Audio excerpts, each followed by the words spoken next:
I had the home customized not just for me, but for my 3 cats. Hi, I'm Aria, and this is my handmade home in Atlanta, Georgia. So what drew me to this house was the proximity to walking trails and the curb appeal, the charm that it had. It's a little 1935 bungalow, and it's brick, painted yellow, and I just immediately fell in love with it. It's 1,200 square feet, and it's just enough.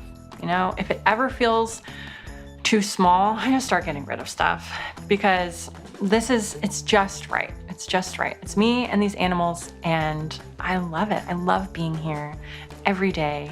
It just brings me a lot of joy. If I had to describe my home in 3 words, I would use bold, beautiful, and feminine. So I wanted my house to be really feminine after my divorce. My home didn't feel like me, and I wanted to redo a lot of the space and just embrace my singleness and my femininity. And I think a lot of my healing in my time post-divorce has been discovering who I am.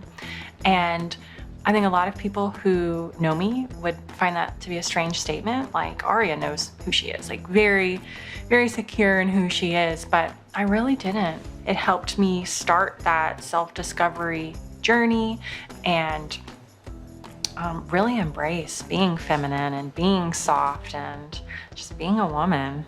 Welcome in. We are in my front entryway. The first thing you might notice is the really bold color. It's called teal motif, and I absolutely love it. One of my favorite colors. I painted the walls from the baseboards all the way up to the crown molding. The ceilings are 8 or 9 feet high, and I really wanted to make it look even taller. I don't ever grow tired of this bold color. It's very me. It's very Aria. This is my book nook, my little reading area. So I can lay here, pick out a book from the storage underneath, curl up with my cats. A lot of the time though, the dog is right here and he's got his head propped up on this pillow and he's barking at, and he's barking at basically nothing, I think. But this bench gets a lot of use, a lot of love. I don't have a TV. I don't really watch a lot of TV. So the need to design the room around watching TV, like that wasn't a factor. So it is more open. I can bring in more seating and sit here and talk with people in addition to just hanging out here with my animals. I love plants. This was a gift from a co-worker. She saw that I was a plant lady too, and she started just bringing me plants. But yeah, it's just another way to bring the outside in, and they're really good for keeping your air quality high and cleaning the air. And with so many animals, like that's a big priority for me. So my favorite spot in the house is actually right behind me. I love sitting at the dining room table. I love sitting on that bench. That's where I do my writing. That's where I do my painting and I make jewelry. That's where I have people over, right? When people come over, we sit at that table and we eat and we talk. So this is another custom piece. It's very comfortable, custom cushions. And then underneath it is a little catwalk, right? I have these little holes and they can go all the way underneath it. They spend a lot of time sleeping under there, playing under there. I think there's one hiding under there right now. A lot of the space was custom designed and built by local decorators. The built-ins, they designed and they created them for this space. And I also told them, I have cats and they're gonna use the furniture too. And I would like, you know, little feline touches. And they were all about it. They're animal people. They loved that idea. They thought of everything. Like you lift up the cushion and there's a door with a hinge so I can get to a cat, right? You need to go to the vet. Don't hide from me. I can grab them real easy.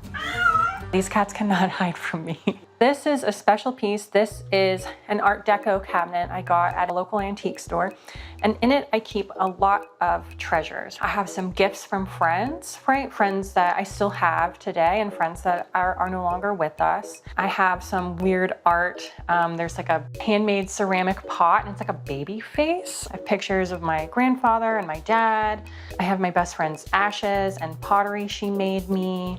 I just love Art Deco. I love the wood. I love all of the little ornate details, the little key that comes with it and the shelves, even the way it smells.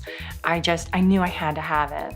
My vision for my bedroom was an incredibly feminine space. I wanted it soft. I wanted it luxurious. I wanted to walk in there and just feel like I'm being hugged. I just wanted it girly and I wanted it a little sexy.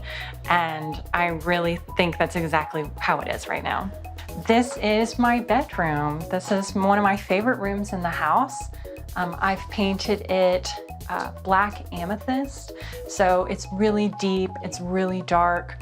One thing that every home needs is a big, comfortable bed where you can just unwind and relax.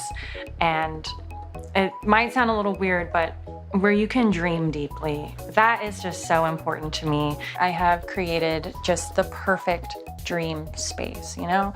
The bed is big, the sheets are soft. No animals in the room while I sleep because they walk on my hair and wake me up.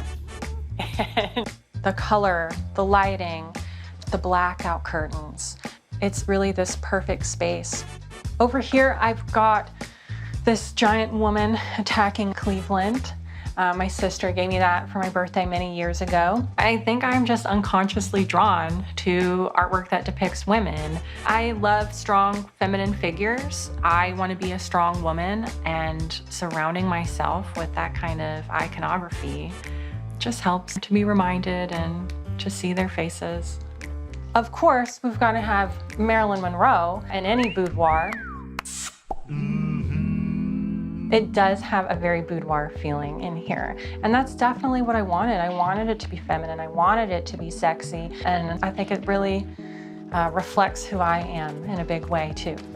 It's my earring collection.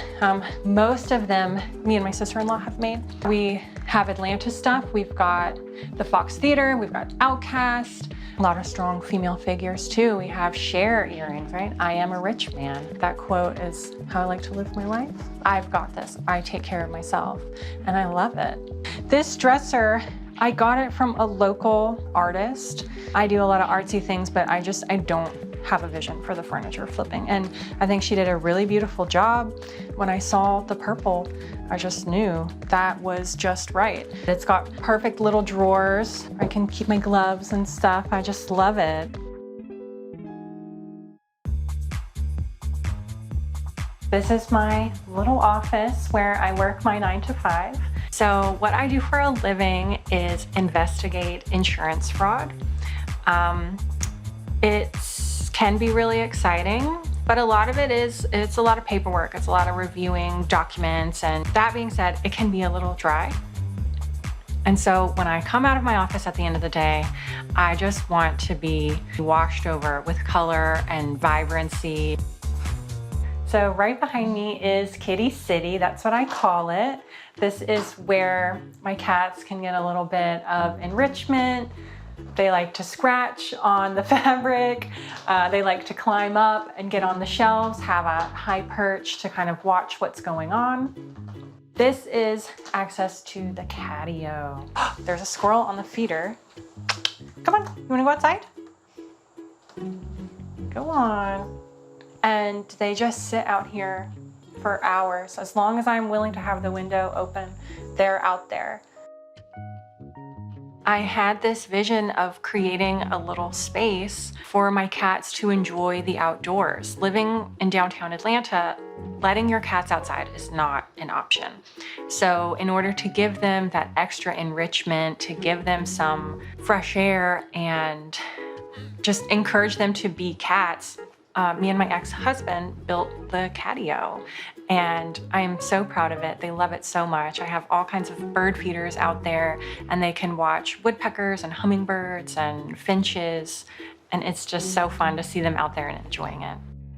So my favorite thing in the whole house is my doll collection.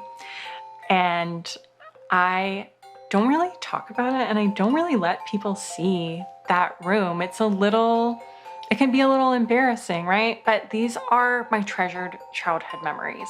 I had a job at my mom's restaurant, rolling silverware for $1 an hour. I'd sit at the bar and I'd watch Nickelodeon cartoons. And then at the end of the week, I'd go to the owner and say, "Marty, it's payday." And he'd give me an envelope full of my little single dollar bills. And I saved and I saved, and it was all to buy these dolls and to buy the clothes that went with them and their furniture. And I just had, in my room, I had this whole little American Girl world, and they have the books tied to them. And so it wasn't just these dolls, it was the stories that went with it. And these books really started my love of reading. Every doll had 6 or 7 books, and I knew, like, that's what I'm reading for the month. And the ones I didn't have, I'd check out from the library over and over again. And the ones I do have, I have a little handwritten, I love it. And they're my little review, my little 6-year-old review. Several of them, I wrote that in there with a little green Sharpie. I love it, yeah. This is my home gym and a space for my pets. The cats follow me around everywhere. They're just very, curious creatures. I have shelves over here that I have some books on, but mostly it's for the cats to get their food and keep it away from the dog. And they love to play on it. They go up and down through the holes. And they just have a great time. And also when I'm working out, they sit there and they watch me. They're very interested in whatever I'm doing. That's kind of been a theme throughout my life, right? Is to be strong, to be independent. This room is for my health and my vitality. And it's the place where I feel very strong. It was a very deliberate decision to make this space just mine, to make it really a reflection of me, and to create a space that I can walk into and just say, I'm home. This is me and I'm home. And every little detail it's just perfect. It's exactly how I envisioned it. I couldn't imagine living anywhere else. If you like this video, give it a thumbs up and subscribe to Handmade for more home tours like this.